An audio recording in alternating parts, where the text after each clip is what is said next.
So in chapter 1, it was a survey chapter. Survey chapter means it covers everything briefly that we're going to cover for the semesters. Chapter 2 is chemistry. So we focused on protons, neutrons, electrons, atoms, and then the bonds that brought atoms together. And when you have these bonds bringing atoms together, multiple atoms will create what? Molecules, and then, so chapter 2 was atoms and so on and their bonding. Chapter 3 is molecules, which is a group of atoms, okay, and compounds, groups of different atoms. So we're kind of building on what we've learned previously. Now this chapter, and because we are in biology, we're going to talk about biological molecules. So how are biological molecules different than other molecules? They're not living themselves because they're found in living things. Yes, they are found in living things. Okay? And I'm going to be perfectly honest with you. Everything I teach you today, you already know. I'm just delivering it to you in a different way. And you're going to be like, what?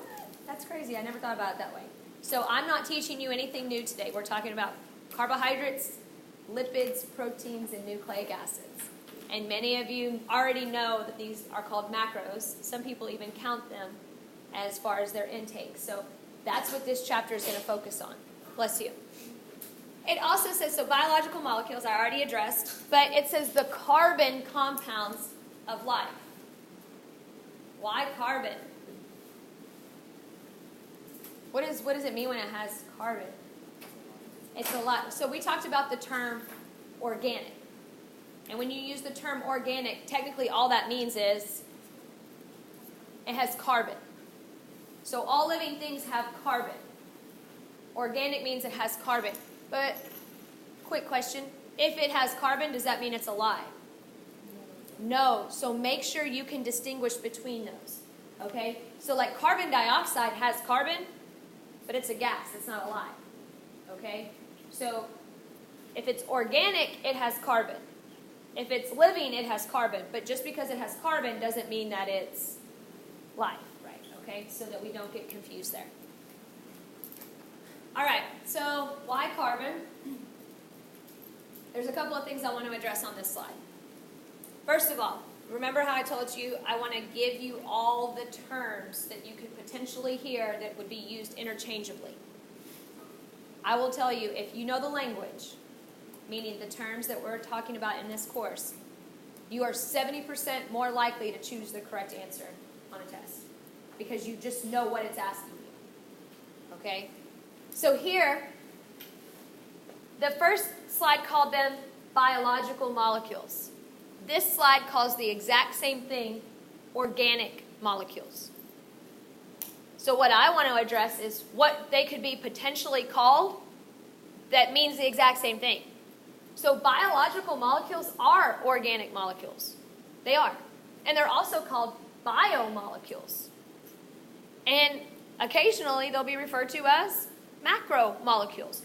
What I need you to understand is when you see it in any of those forms that we're talking about, carbohydrates, proteins, lipids, and nucleic, like they're all the exact same thing. It just depends on who's talking about them. It just depends on who's speaking on them. So those terms can be used interchangeably. Why carbon? Carbon has an atomic number of 6. So what does that tell me if it has an atomic number of 6? It's got 6 protons, which also means it has 6 electrons. How many are in the first energy level? 2. And how many in the second? It'll accommodate 8, but carbon has 4. Carbon has 4. So it's at that halfway point. It can either gain 4 or lose 4. So it has a lot of flexibility. So carbon has 4 potential bonding opportunities. As a result of those 4 opportunities, it has a crazy amount of shapes that it can engage in. So carbon is everywhere. Carbon also has the ability to single, double, or triple covalently bond. What is this indicating to you? Single bond. How many electrons are being? 2. 1 bond, 2 electrons. Are they gained and lost or shared? Shared, because this is a covalent bond. Fantastic. They are physically connected. What do we have here? Double, which means how many electrons are being shared? 4. Here? Triple, and we are sharing 6. Fantastic. Okay? So, just reviewing you there. Also, they can take a linear shape or a ring shape, and we're going to discuss that as we move through this chapter today. But just so you have an idea. So, carbon. Now, the topic here is hydrocarbons. Tell me what your thoughts are when you hear hydrocarbon. Hydrogen and carbon. Just to make everyone feel comfortable, I've had a lot of people say, well, water. Yes. And what's the main component of water? Hydrogen. Okay? So yes. So you're not wrong if you thought water carbons. All right? So it's hydrogen and carbon. So when you see the term hydrocarbon, it just means it has carbon and hydrogen. Just means it has carbon and hydrogen. That's it. Right here, this is considered a hydrocarbon because it has carbon and hydrogens. It's a hydrocarbon. This is the smallest hydrocarbon. This is methane because it has 1 carbon and 4 hydrogens. So a hydrocarbon. Okay, now, are these hydrocarbons? How do you know? They have hydrogen and carbon. Yes. They have a lot of carbon and hydrogens. So hydrocarbons don't have to be simple. They can be very, very big. Very, very complex. So this is a large linear hydrocarbon. Is this a hydrocarbon? Yeah, it's just a different shape. Remember I talked about carbon having that flexibility. So it can take part in different shapes. And if I change its shape, I will change its function. Okay? So carbon has that flexibility. So again, the topic right here is just hydrocarbons. Being able to recognize that a hydrocarbon just means that it has carbon and hydrogen. The reason why I'm starting here is because the 4 biomolecules we'll talk about, carbohydrates, lipids, proteins, and nucleic acids, guess what their base is? Hydrocarbons. They all have hydrocarbons. They have a large hydrocarbon or a small, it could be a small hydrocarbon. And then they have what we'll learn in just a moment as a functional group. So where do you and I find hydrocarbons? Well, of course, in what we're going to talk about today, carbohydrates, lipids, proteins, and nucleic acids. But you also find them in the wastes of living organisms. Why am I going to find them in the waste of living organisms? Yeah, they probably ate something that was once living, right? So, I mean, we're not conducting rocket science here. People are like, I don't know. Why would it be in their poop? Well, if they ate something that was alive. Now, on that first slide I said, hey, you might see these terms used interchangeably. This is the first time that you see this. The sentence reads, other organic molecules known as, there you have it. Like, the terms are just used interchangeably. It's nothing different. Organic molecules, macromolecules, biomolecules, or biological molecules, they're all the same. It just depends on who's talking about them. Okay? We are going to learn them in this order. Carbohydrates, lipids, then proteins, and nucleic acids, as this is the way we metabolize them. Okay, today we will cover the first 2, and on the next time we're together, we'll do the second 2. Which brings me to my functional group. So let's define it first. A functional group is the part of the molecule that does the work. A functional group is the reactive portion of that molecule. It's the reactive portion of that molecule. It is the reactive portion of that molecule. The functional group tells that hydrocarbon, this is how you act. The functional group tells that hydrocarbon, this is how you act. The functional group tells the hydrocarbon, this is how you act. So a functional group is the reactive portion of a molecule, and it tells it, this is how we're going to act.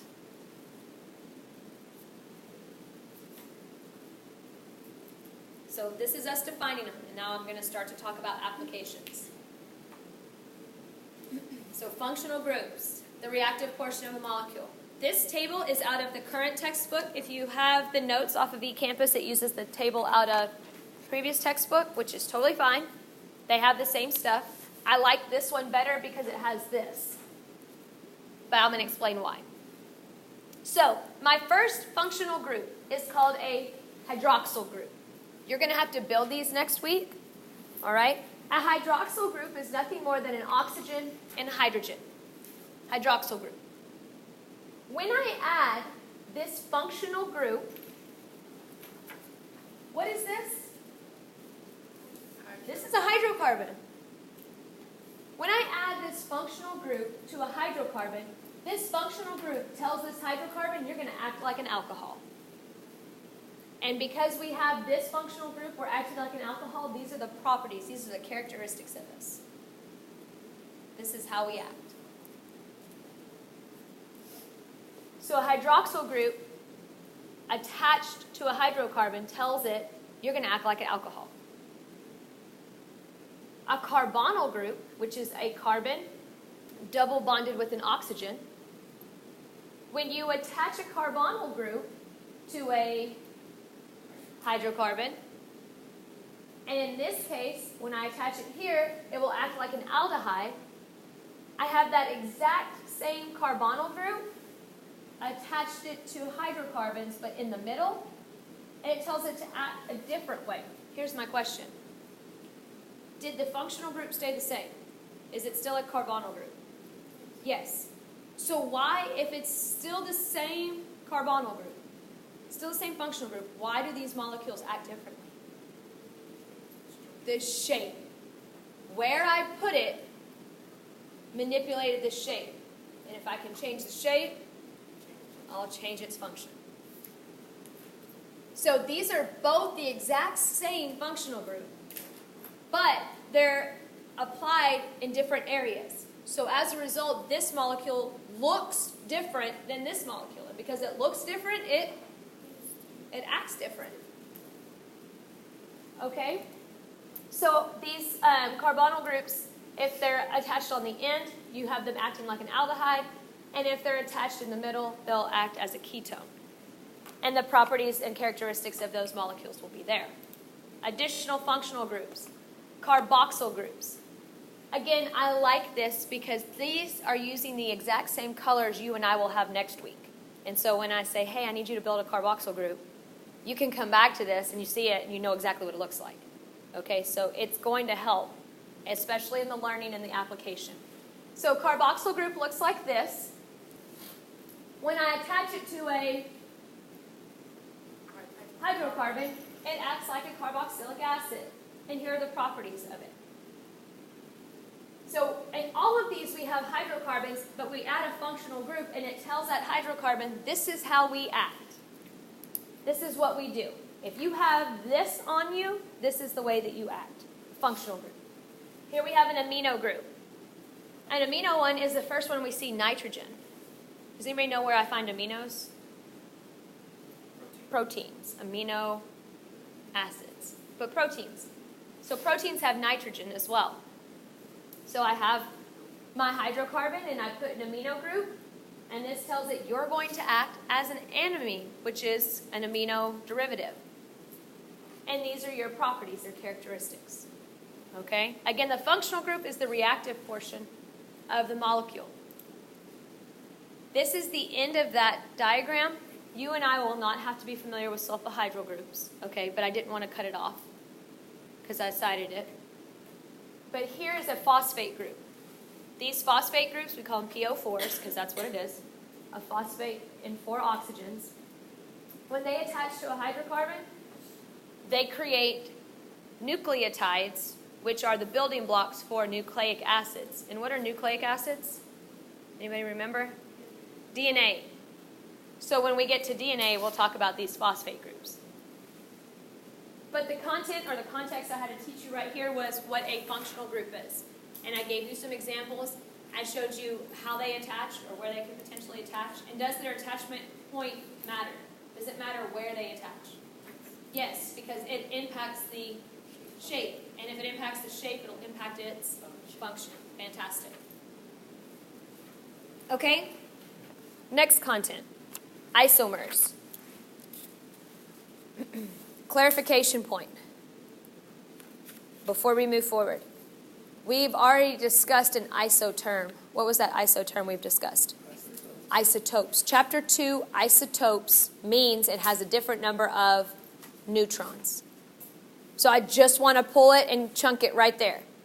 Because I don't want you to be studying and then be like, wait a second, what? Chapter 2, we use the term isotope, and that means it has a different number of neutrons. Chapter 3, we have the term isomer. And isomer means that it has the same chemical formula, but it has a different shape. And you already know where I'm going with this. It's got the same chemical formula, but it has a different shape. No. That's manipulating the temperature of the exact same, like it's still, they still have the same setup. It doesn't change. I'll give you an example. That's a great question, though. That's changing the state of matter. What we're doing here is changing the shape.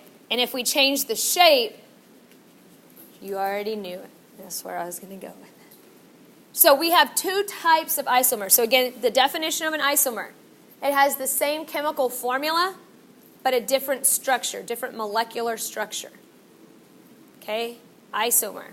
Two types. Stereoisomers, structural isomers. Whenever I chunk information, stereoisomers, I remember they're mirror images of each other. The reflection. So these two have the exact same components. Exact same components. How are they different? They're literally, it's just they're flipped. This middle part here is flipped here. But does that matter? Yes, it does. Because if you flip it, you change it.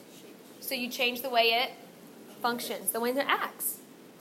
These two have the same chemical formula. They have the same components. But they have a different structure.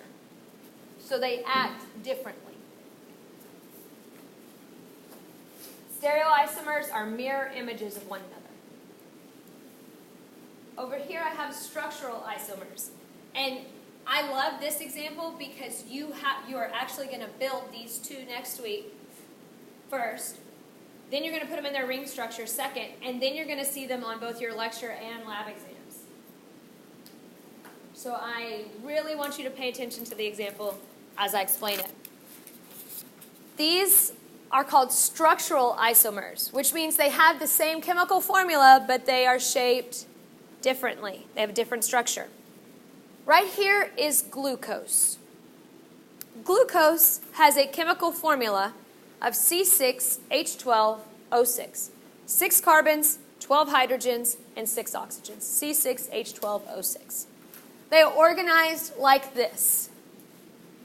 I have my hydrocarbon base, and what do I have right here? What is that I've highlighted there?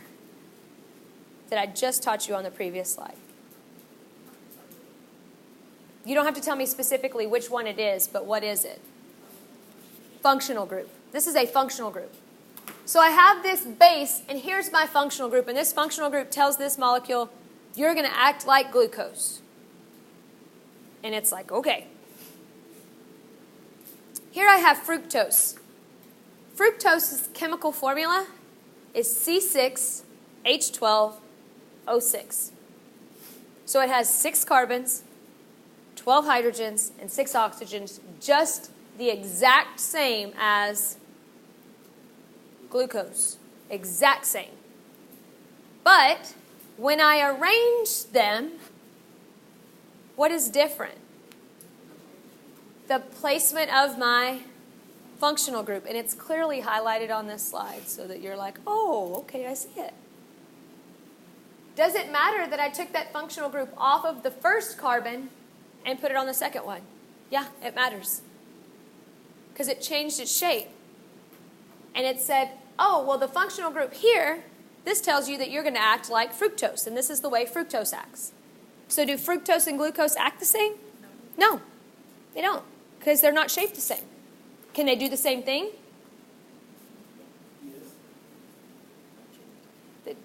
Can they do the same function? Because they're different shapes. Yes, yes. Okay?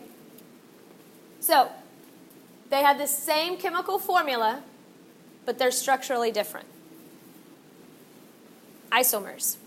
Same chemical formula, structurally different. Question so far? All right. Remember back in the day, like when we first met, which was not long ago. Oh, it's right here. I was like, where is this thing? Remember I asked you to draw a diagram and I said, hey, we're going to come back to it and add to it? We're adding to it right now. Some of you may have drawn it, some of you may not have, and that's fine.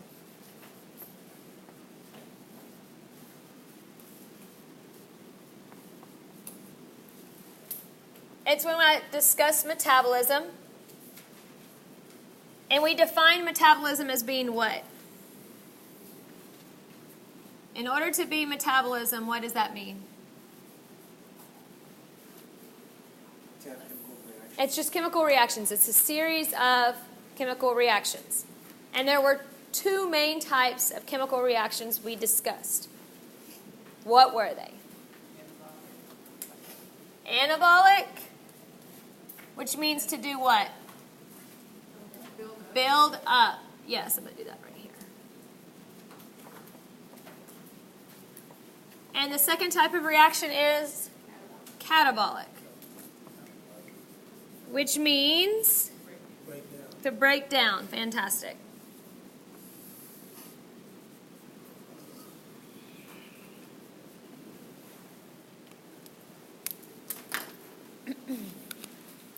So when we look at this topic, we're talking about metabolism, which immediately made me go back to this. And it says we're going to remove water. When we remove water from things, how do we reference that? When we say it's lost all its water, we say that that object is dehydrated.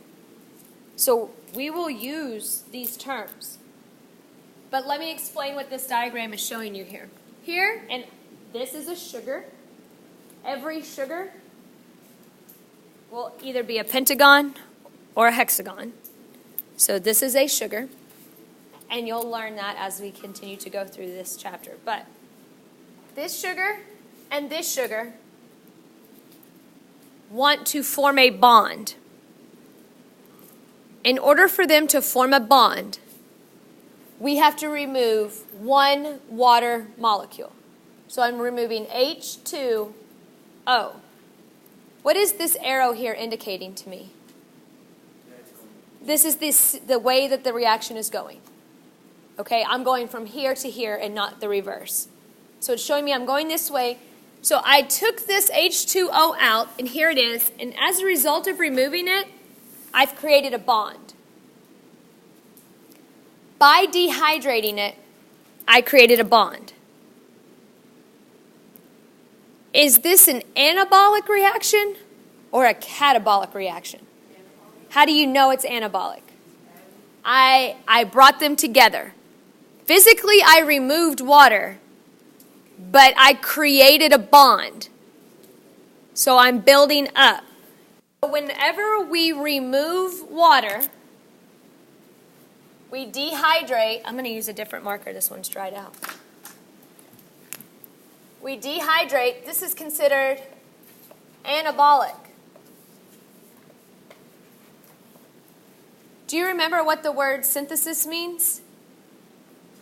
To make or create. So is that anabolic or catabolic? Anabolic as well. Yeah, anabolic as well. So we have dehydrate, we have synthesis, and then it mentions the term condensation. What is condensation? It's liquefying, yes. The quickest example I can think of when I think of condensation is having a glass of ice water in Texas. So you have that glass of ice water and you take that first drink and it's perfect, but you set it down, you walk away for 5 minutes and you come back, and what has that glass begun to do? Sweat. In Texas we say it's sweating. Is water leaving that glass or entering that glass? It's leaving. So taking the water away, it's leaving. Are we creating or destroying? When we took the water away, were we creating a bond or destroying a bond? We are creating a bond. Do you see where I'm going with this? We took the water away. So condensation is another word that you may see when we refer to these type of reactions. Condensation reactions. Because it's removing the water.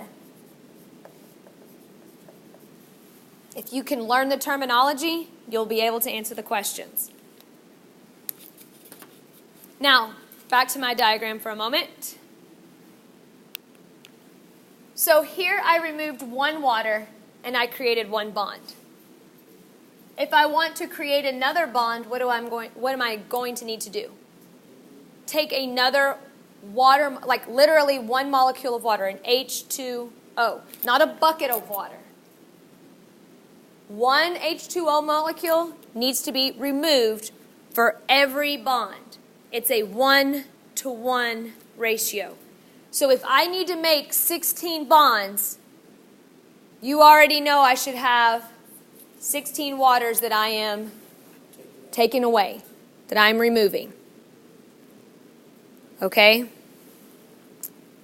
To tie this to something real life, real world application. One of my very favorite snacks is homemade cookie dough. Not the store-bought kind. But when I make it and it's really good. And I eat it. And if there's anything left, I put it on a pan and bake it. Usually there's not, but if there is, it's whatever. When I put those drops of cookies on that cookie pan, can I pick them up as a full cookie when it's cookie dough? So then I put them in the oven. And what does the oven do to them that makes them pick upable? It bakes it. It dehydrates it. The oven takes all the water away. And when all the water is taken away, those cookie molecules stick together.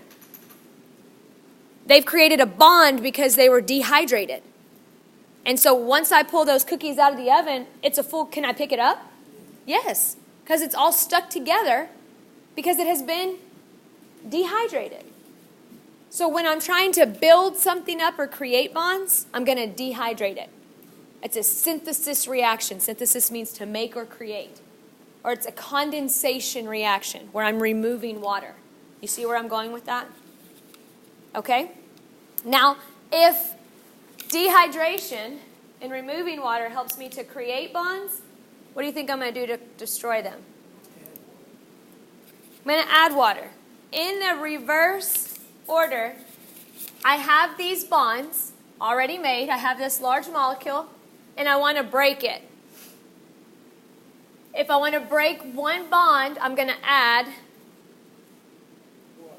how many waters? One water. Listen to me, it's a 1-to-1 ratio.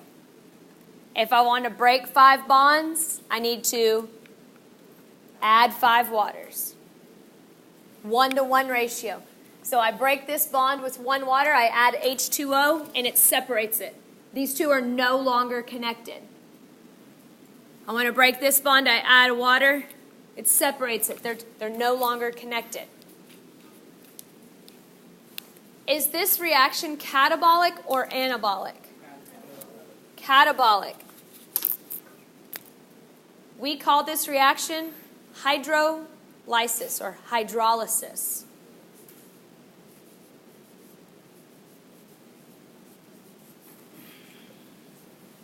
Hydro, as in the water or hydrogen base, and lysis. What does lysis mean? Anybody? We'll learn this in word roots. It means to like destroy, tear, rip. So hydrolysis means I'm using water to break it, destroy it. Yes. And you know what I'm going to do, and this is not necessary, and I haven't done it in the other classes, but I'm going to put right here, like this is removing water. Because that may help you when you're studying.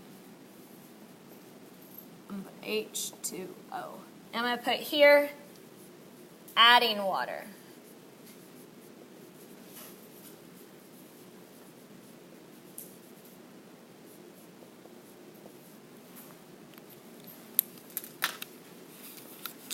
Okay? Now, rolling off of my cookie dough example. In this same manner, I really like red velvet cake. But I have 4 kids, I already told you that. And it's never just 4.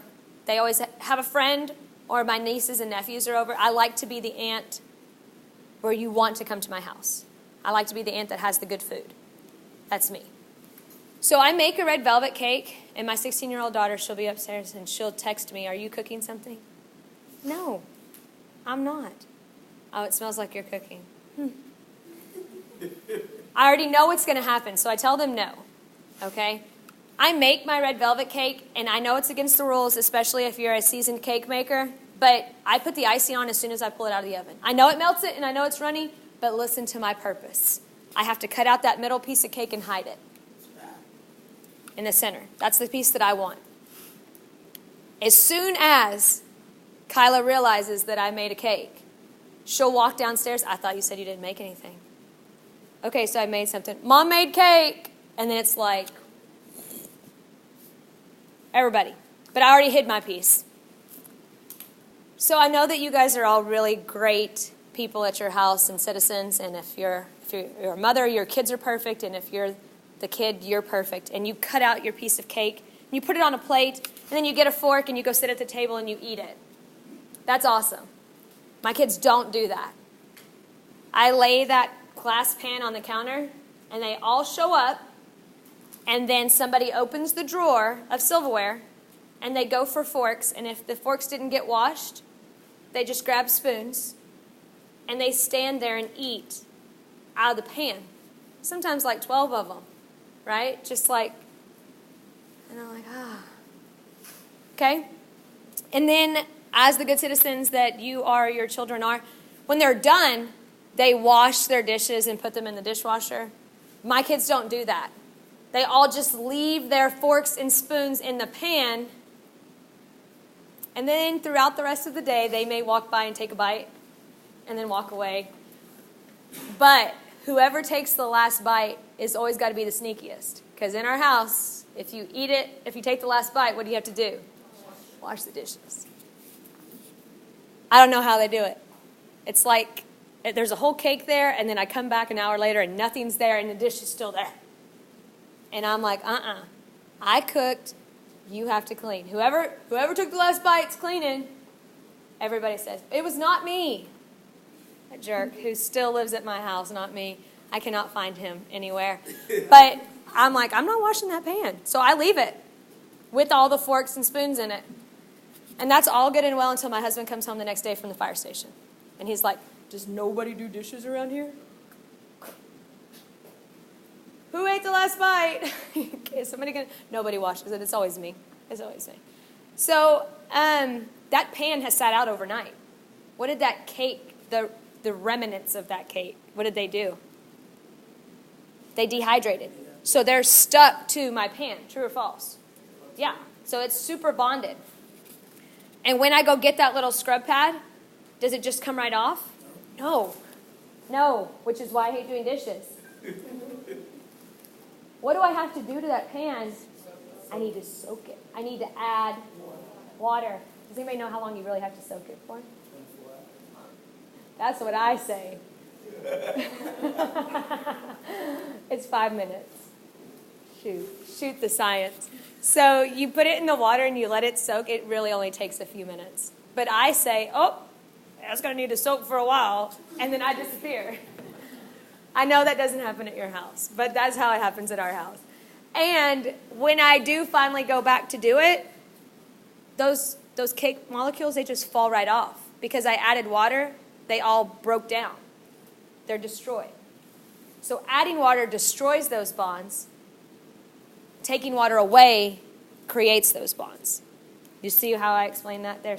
Okay, good deal. Who has questions?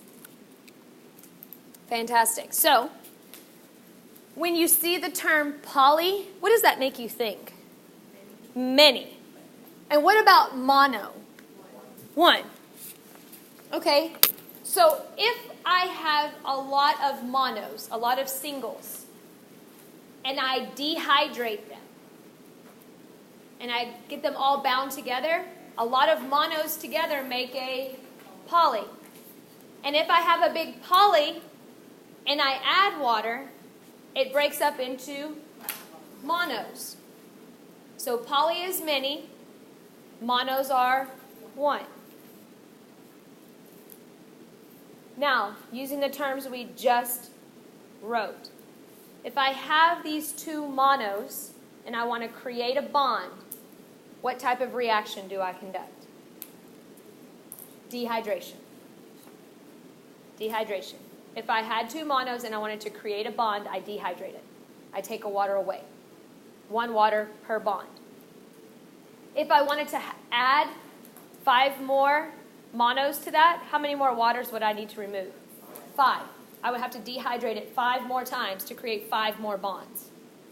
And at that point, I'd have a poly. And if I want to take that poly back down to its mono, what am I going to need to do to each of those bonds? What's the term for it? Hydrolyze it. I'm going to have to hydrolysis. It's going to have to go through hydrolysis in order to break each of those bonds to take my poly back to a mono. It's stated right here. It says polymers are assembled from monomers by dehydration reactions, dehydration synthesis reactions. And the breakdown of these polymers into monomers is carried out by hydrolysis. Okay? Anyone confused right now? Everybody okay? Fantastic. Let me tell you what this is. This is Jessica's chart for trying to keep everything in my head organized. Okay, I don't have a copy of this chart for you, but I will tell you we are going to cover each of these biomolecules, and these are the things you need to know for each one. So I had a chart that I write for myself. Okay? So we only have 4 biomolecules: carbohydrates, lipids, proteins, nucleic acids. We'll do a column called AKA, also known as. So what do we call these? We have a column for functions. You need to know what the function is for each of those biomolecules. We have a column for the elements. What elements do they include? We have a monomer column, we'll have a polymer column, and we'll have a bond. I will tell you from this information alone, you will have a minimum of 12 test questions. So that's why I was like, I just need to put this here. It's a catch-all.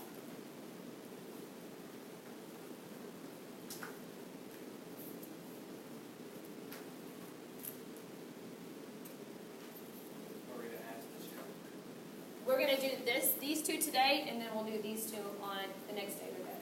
Are we going to add any more biomolecules? No, there are only 4 biomolecules on Earth. So these are the only 4. I'm writing myself little notes here, so I make sure to cover each one for each biomolecule. Because it's not exactly organized like this in the notes. So I want to make sure I address it. Okay?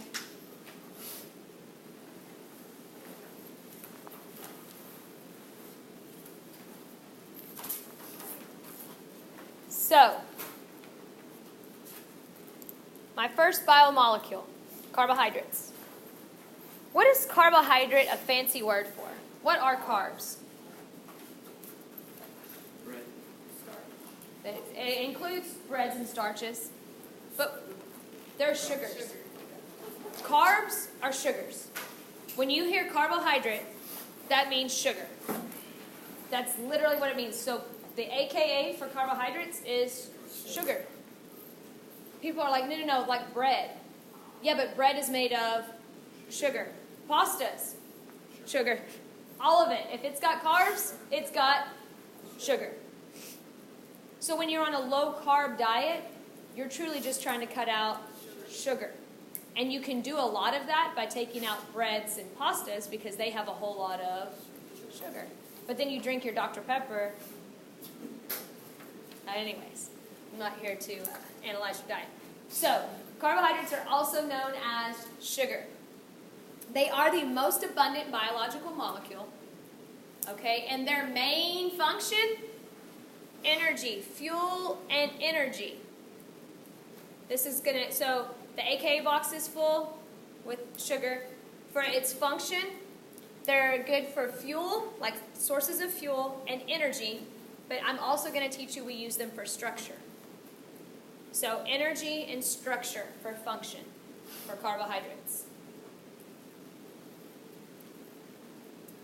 Okay?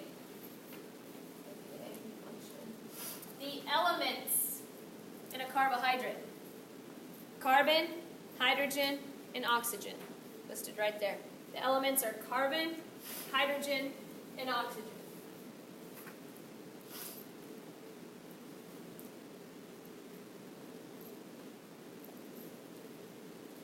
Now, as far as these examples, I'm going to discuss them as we go through.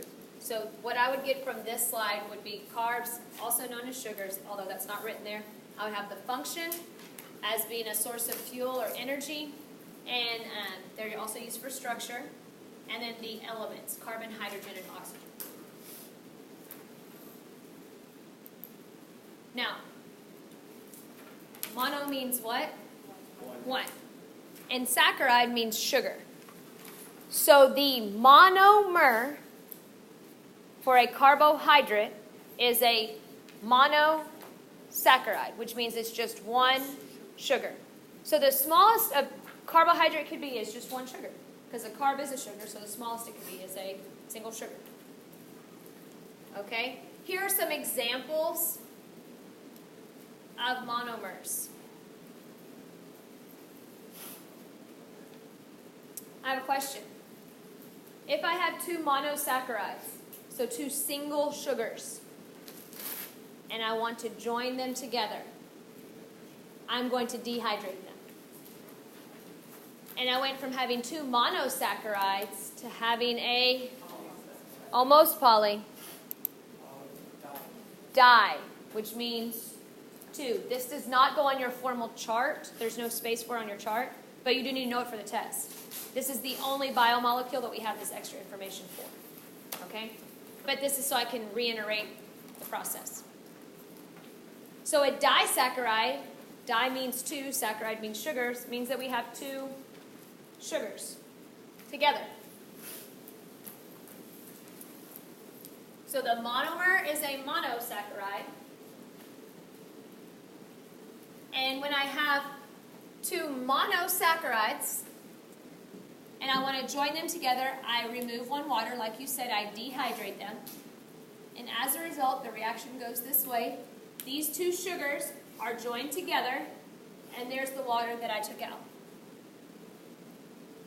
Now here is why I have this slide up. This bond we created is called a glycosidic bond. For carbohydrates, their bond is a glycosidic bond. They have a glycosidic bond. So now I'm going to restate the example I had just a moment ago. If I have two monosaccharides and I want to join them together, I'm going to dehydrate them. But that dehydration creates what type of bond? Glycosidic. Does anyone know what glyco means? Sugar. So when you're starting to study this stuff and maybe memorize it, sugars, carbohydrates, glyco, like it should all kind of fit together. Okay? So if I want to add more monosaccharides to my disaccharide, I continue to dehydrate.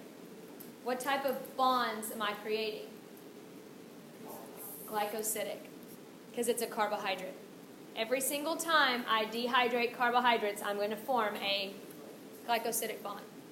Now, what if I have this disaccharide and I want to make it back to 2 monosaccharides.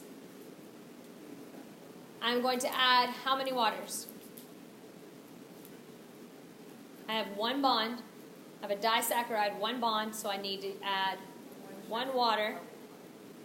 When I break that bond, what's the name of the bond I just broke? Glycosidic. I'm trying to pose different ways questions will be asked. Okay? And I'm going to keep going over it because I already know that you're going to see it. But once I continue to add sugars and I dehydrate and create a bunch of glycosidic bonds, I go from having a monosaccharide to a disaccharide to eventually a polysaccharide. Fantastic. Now, before I leave this slide, here I put some common disaccharides you are familiar with. Table sugar, many of you have it in pretty much everything, or it's maybe even sitting on your table. But coffee, your Cokes have all of that, like sucrose. Where am I going to find lactose? And dairy stuff. It's the milk sugars. Okay? And then maltose is found in like malt beverages, like ice cream malts. Like that's the sugar that we use there. Malt balls, those are malt sugars. So here goes in the polymer section of carbohydrates. Your polymer is called a polysaccharide, and here are the examples you need to have. So the polymer is called a polysaccharide, and you need to have starch, glycogen, cellulose, and chitin for your polymer box on carbohydrates. For your polymer box on carbohydrates.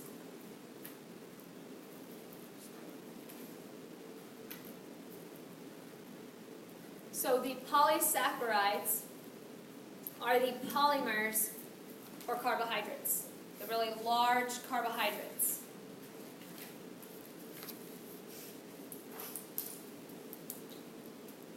Starch and glycogen are going to be used for energy storage, and I'm going to discuss each one in detail. And then cellulose and chitin are used for structural purposes. Cellulose and chitin are used for structural purposes.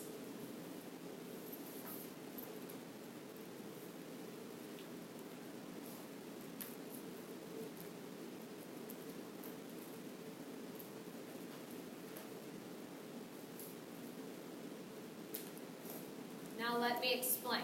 We'll start with starch and glycogen. Starch.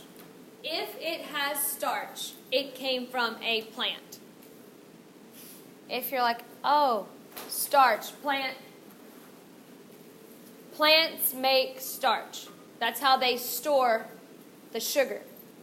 It's starch. You and I do not make starch. Can we consume starch? Yes. Yes, we can. Okay? And when we consume starch, it's normally in what form? Breads, pastas, very complex starches. Is this a mono or polysaccharide? This is a polysaccharide. It has multiple monosaccharides. It has multiple sugars that are all joined by what type of bond? Glycosidic. Over and over and over again. If I consume this starch, let's say it's in a bread or a pasta, how do I feel immediately after consumption? Very tired. Very heavy, very satiated, like I'm full. And that's great as long as I don't have anything planned. Do I need to eat this before a really heavy, strong workout or a competition? Does this have sugar? But is it in its sugar's form? No. What needs to happen to all of these? They need to be broken down. They need to be catabolized. Each of those bonds, in order for me to get energy from this, which is my goal ultimately, I have to go through and lyse every single one of those bonds. So if I'm going to compete or work out really hard, when should I eat a meal like this? The night before. We call it carb loading. And those of you who had coaches that were crazy like mine, we carb loaded the night before. We usually had a team dinner, Everybody sat down and ate a bunch of spaghetti. And then immediately we felt heavy and tired. And guess what we did right after that? Went to sleep. So that's how he made sure we got to bed early and that we had a whole bunch of sugar and energy that next day. It's crazy, but we won. So it works out. All through the night, my body was going through and hydrolyzing each of those bonds, releasing that sugar into my blood so that I could use it for energy the next day. Okay? So starches come straight from plants. Starches come straight from plants. They are the sugars that plants made, and they're storing for themselves. But when we eat them, we have to break them down. Glycogen is you and me storing sugar. When we have extra sugar in our blood, we store it as glycogen. Plants store it as starch. You and I store it as glycogen. Plants store it as starch. You and I store it as glycogen. Let me give you an example. So I eat a whole bunch of this pasta, and I don't go work out or do anything the next day. My blood sugar levels are really, really high, and that can be lethal. And so my body knows that. So it takes all of those extra sugars that are in my blood, and it groups them together. Those sugars came from a plant, but I digested them. I catabolized them, so I have a bunch of free monosaccharides. My body will grab them and group them into what we call a glycogen molecule, and then it will store it in my liver. And I will continue to do this until my liver is full of glycogen, and if I still continue to eat more sugar, it will then begin to store it as fat around my body. So the free sugar I have in my blood, if I don't use it, we'll grab it up and we'll store it in our liver as glycogen. And then in the event that I miss a meal and my sugar levels start to drop, my body will send a message to my liver and say, hey, let me get some of that sugar in your liver, lets it go. Okay? Now, if I eat a steak, am I consuming starch or glycogen? Glycogen would be in there. The sugar stores would be in, because a steak is an animal. Now, is that glycogen ready to work in meat? No. No. It's going to have to go through this process and then be processed and used for my body. So it would have to be hydrolyzed, and then dehydration, and all of that would have to take place. So these are two forms of energy, starch and glycogen, one for plants, one for animals. Now, cellulose is a structural carbohydrate. We don't use cellulose for energy, but we have a whole slide on it because it comes up in two other chapters. Cellulose is the carbohydrate in a plant cell wall that gives the cell wall shape. Cellulose is the carbohydrate in a plant cell wall that gives that cell wall shape. Cellulose is found in the cell walls of plant cells, and it gives them their shape.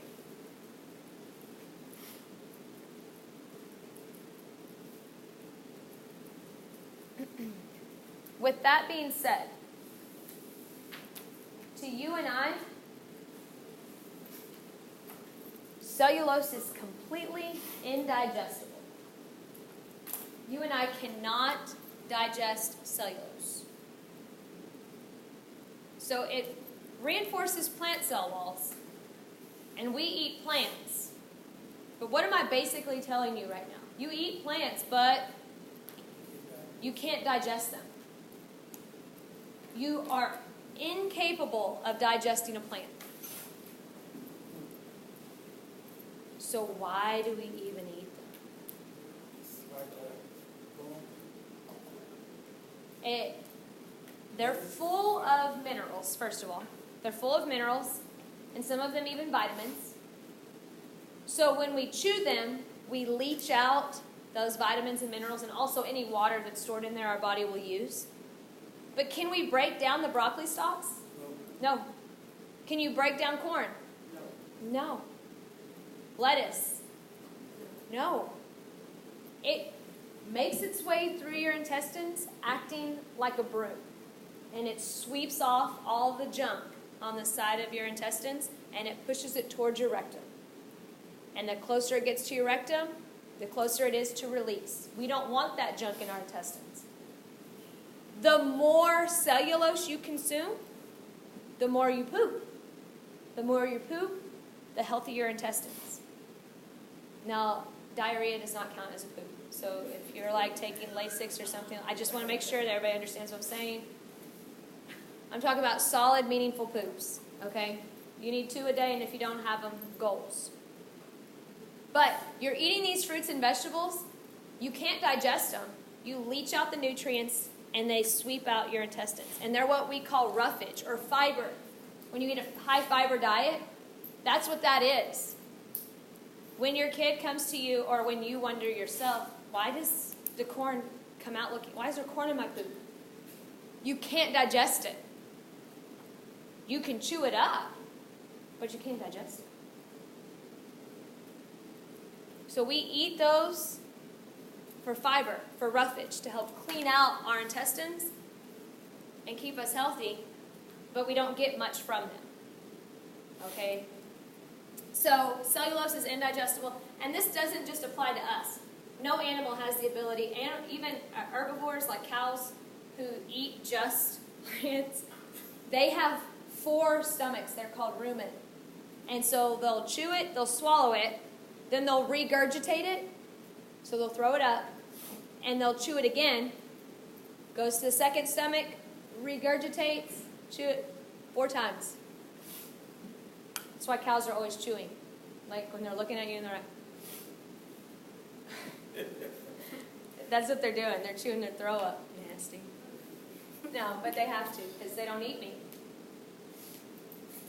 Chitin. It's pronounced chitin, not chitin.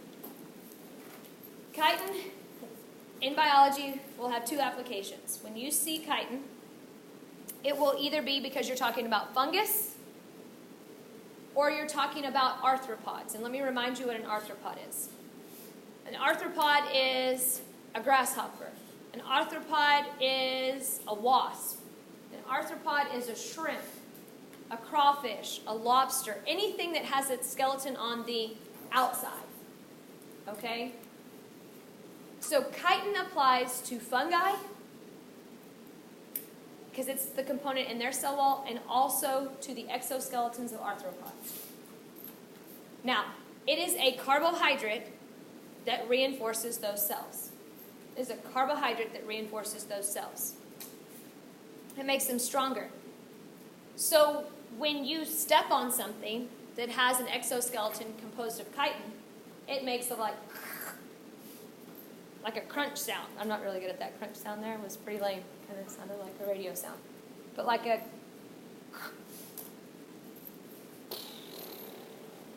It makes a crunching sound.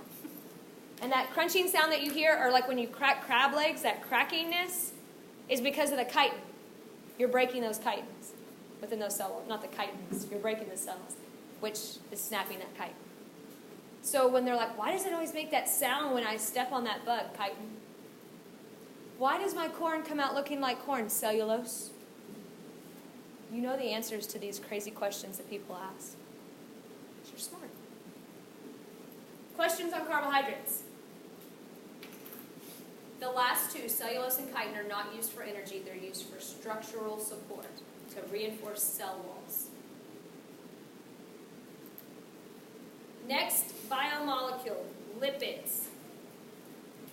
Next biomolecule, lipids.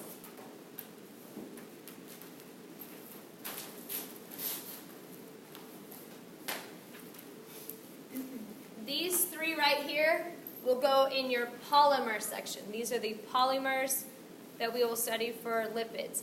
Neutral lipids, phospholipids, and steroids are 3 of the polymers.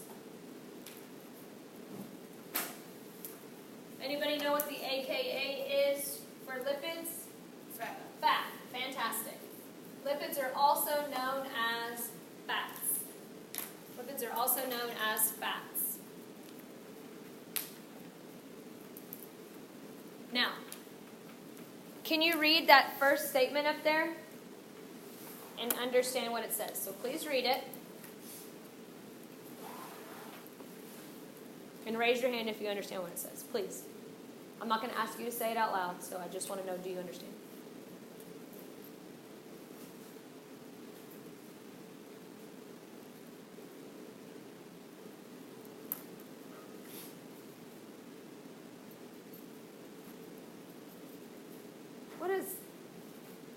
What does non-polar mean again? Non-neutral. It can't dissolve in water. It's hydrophobic. And what shape is it? Linear. I intentionally pre-taught you all this because I want you to be able to figure that out. So when you read this statement, and it says lipids are mostly nonpolar. If you recall that nonpolar meant it was hydrophobic, then you already knew. Lipids are mostly hydrophobic. Water insoluble. What does that mean? It will not dissolve in water. Did you already know that lipids were nonpolar? Like hydrophobic? Yes.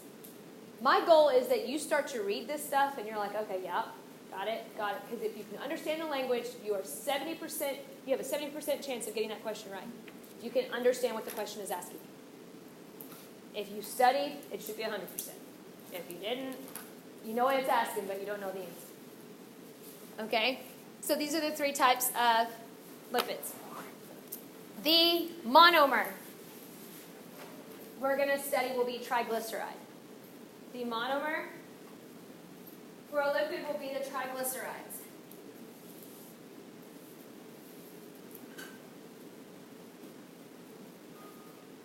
Monomer triglyceride. Here it tells you one of the functions. One of the functions for lipids is energy storage. The others, insulation and protection. So lipids are used for energy storage, insulation, and protection. Energy storage, insulation, and protection. For function.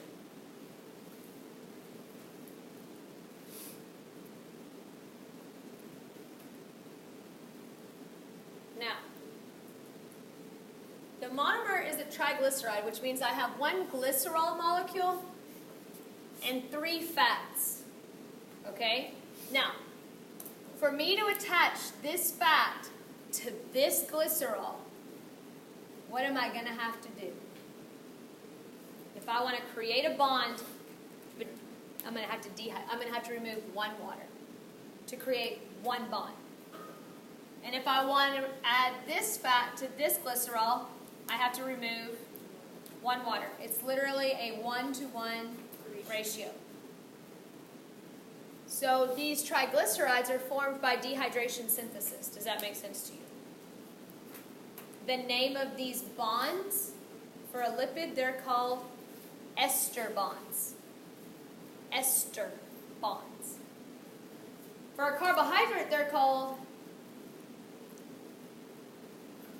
glycosidic. For a lipid, they are ester.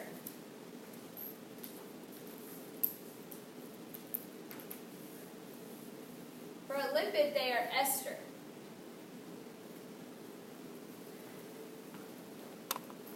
So if I have 2 carbs, I dehydrate, what type of bond did I form? If I have 2 carbs, I dehydrate, what type of bond? Glycosidic. If I have 2 lipids that I've already dehydrated that I want to break apart, what am I going to do to break them apart? Add water. And what is the name of the bond I just broke? Ester. Do you see how those questions, like it'll say ester, you need to know we're talking lipids. If it says carbohydrates, you need to know we're talking glycosidic. That's where these terms will keep you on point. For the last box on lipids, I realize this is a little bit smaller than I wanted it to be because it's only using part of that screen. But can you tell what elements are here? Carbon, hydrogen, and oxygen. They're the exact same elements as in a carbohydrate. So lipids have carbon, hydrogen, and oxygen. Carbon, hydrogen, and oxygen.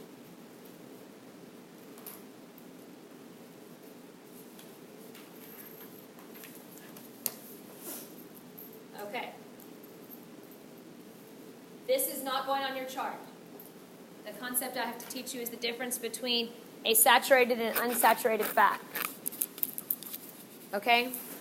Anybody have any idea what the term saturated means? What did you say? Yeah, I heard something, but I couldn't, it wasn't. What is it called when I can't hear it? I hear, but I don't hear it. I don't know. I can't think of the word. I heard it, but I didn't understand it. What does saturated mean? Covered in? Like when you say the ground is saturated with water. It's covered.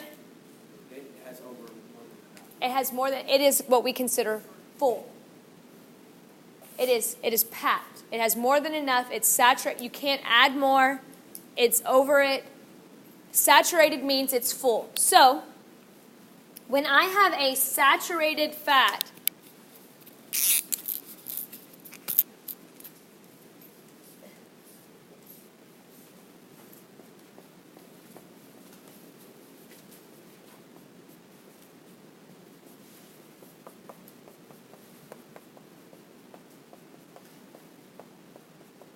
a saturated fat is completely full. Every possible area where I could bond something is full.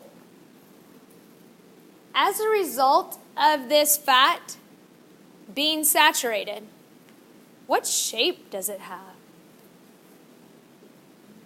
It has a linear shape. Has a linear shape. And so if it has a linear shape, what are the characteristics of it? It's nonpolar and hydrophobic. Does that surprise you that we're talking about a lipid, though? No, because all lipids are hydrophobic, nonpolar and hydrophobic. Yes. And looking at this right here, and I'm just using this because it's convenient. What is this? It is? Okay. What is this? Using terms we discussed today. This will be referred to as the what, and this is a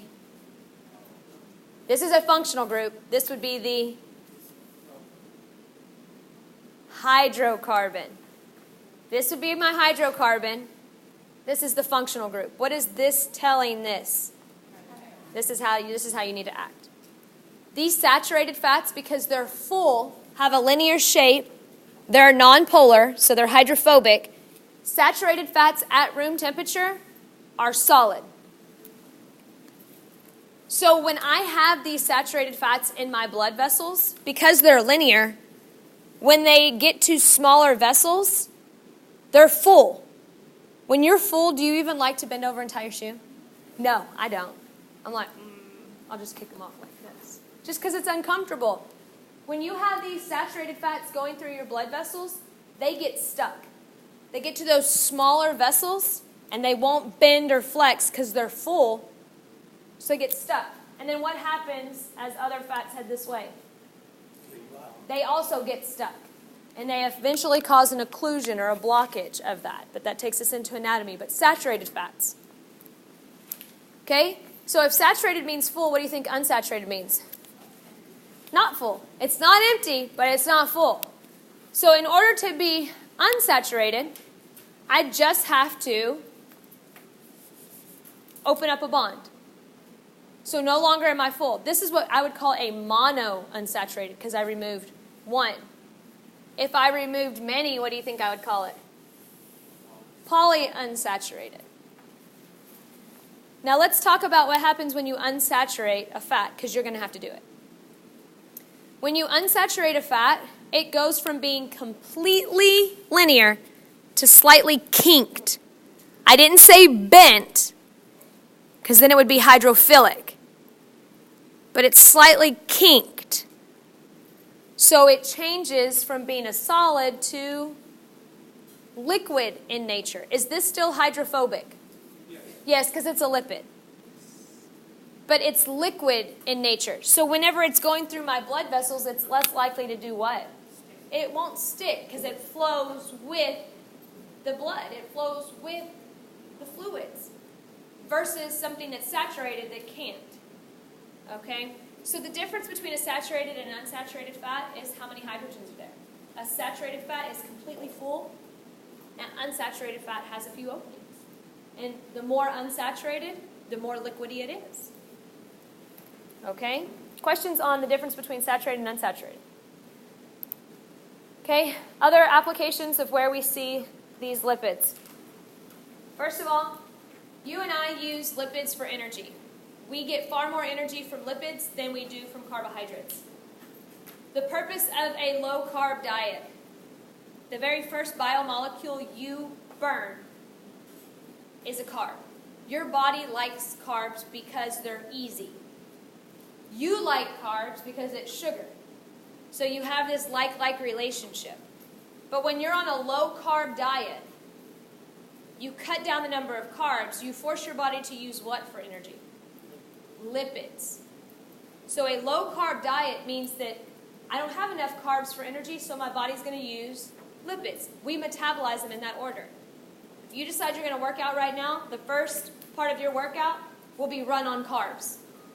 And when you run out of carbs, your body will switch fuel sources from carbohydrates to lipids. It usually takes about 20 minutes for you to run out of carbs. So if you do a 15-minute walk, you're not burning any fat. You're going to have to do it for a while to get to that fat. But if you have a low-carb diet, then you don't have any carbs ready there for you. You immediately go into lipid metabolism. A carbohydrate will give you 4 calories of energy. A lipid will give you 9. So when you eat healthy fats, they actually help you stay full longer, and you get more energy. You end up feeling better long term. You do it for one meal, it doesn't really make a difference. But you do it over a long term, it makes a huge difference. Okay? I've already talked about glycogen, which is the extra sugars that you get. They form and get stored in the liver. In this case, triglycerides, which are lipids, are used to make the feathers of birds waterproof or water repellent. In reality, though, if you took oil and covered yourself in oil, would you be water repellent? Yeah, I mean, you could, if you covered yourself in oil and somebody sprayed water on you, it would just, okay, yes. But this is talking about they actually create the oil, and it's there to protect them, which is why they don't soak up the water that they're swimming in. Triglyceride-based. Other neutral fats, you have waxes that bees make, and then the cuticle for plants. This will come in, both of these in 1407. Plant cuticles are used for protection. Sometimes you can feel a plant and you can feel that it's waxy. Sometimes it's very soft and you can't feel the wax. But the purpose is, if there's water in the plant, I want to keep it in the plant. And that's why that wax is there. It is also serving as a protective mechanism. Some of them produce toxins as well to keep insects like herbivores away. All right, the phospholipids, I heavy pre-taught this to you the last time we were together so that it would make more sense here. Let me show you the diagram I used. This one. I said, this is a phospholipid, and I compared it to the little magnets on Big Hero 6. I said part of it is phosphate, which is polar, which tells you what?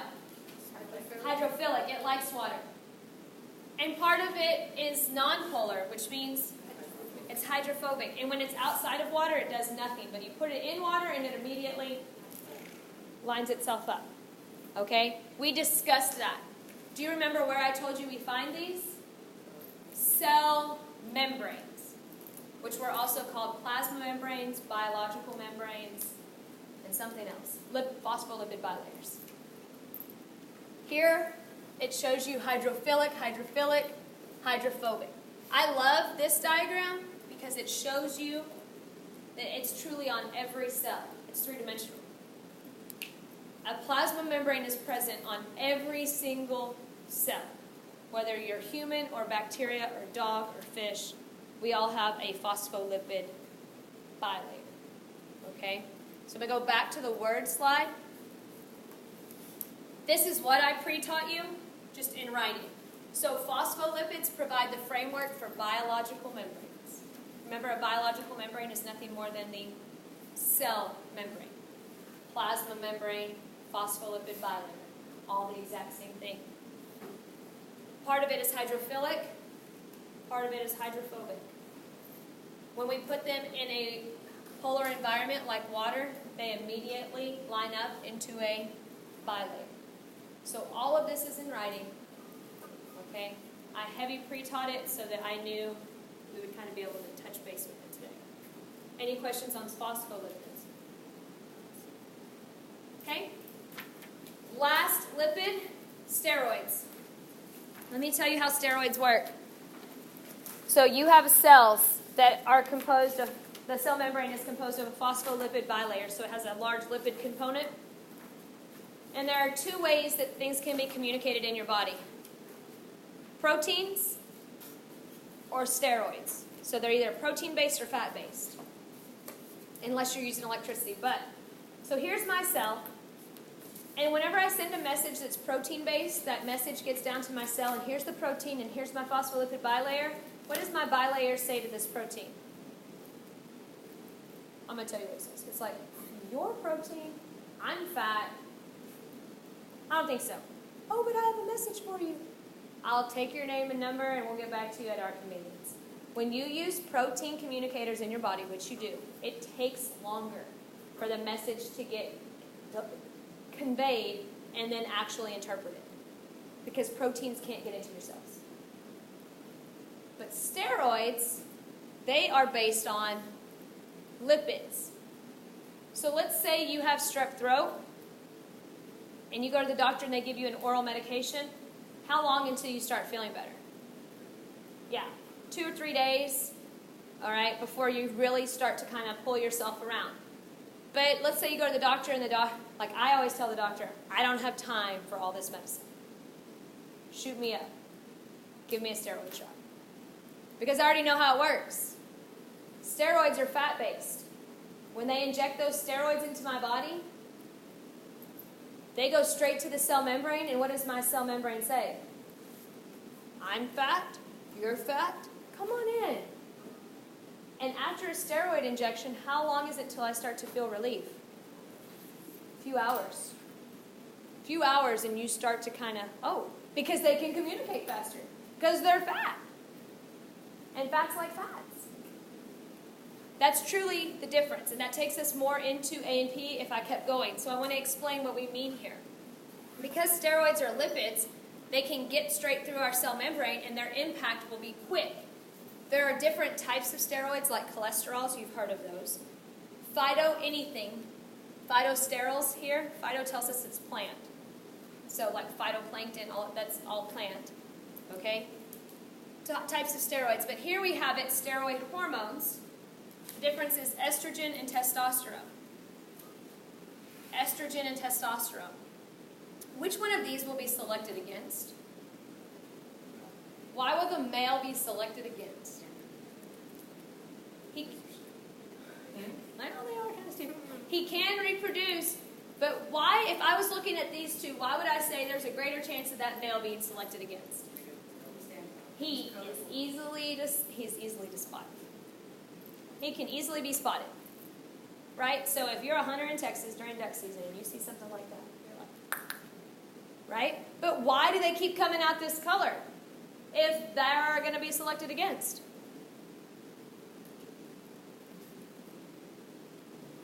To mate. They're that color so they can attract mates, and you know all the females want the colorful males. Right? And he's like, of course I want all the females, plus I won't live long enough to raise my kids. This works out well for me. Right? Because of testosterone, he has this color pattern. Because of estrogen, she has this color pattern. Why is this color pattern better for her? So that she can protect her babies. She can camouflage and protect her babies. She can stay hidden. So when that hunter comes out and sees this male, he's more likely to find the male as opposed to the female. Now, because of the way steroids communicate and their impact, if I take this female and I inject her with testosterone, can you tell me what will happen? She'll still be a female, but she'll start to show male characteristics. And vice versa. If I inject this male with estrogen, he's going to start to show female characteristics. It happens in humans all the time. If you're a male and you want female characteristics, you can buy estrogen on the black market, Craigslist, You start injecting yourself with estrogen, and guess what you start looking like? A female. And if you're a female that wants to look more manly, inject yourself with testosterone, and you start developing male secondary sexual characteristics.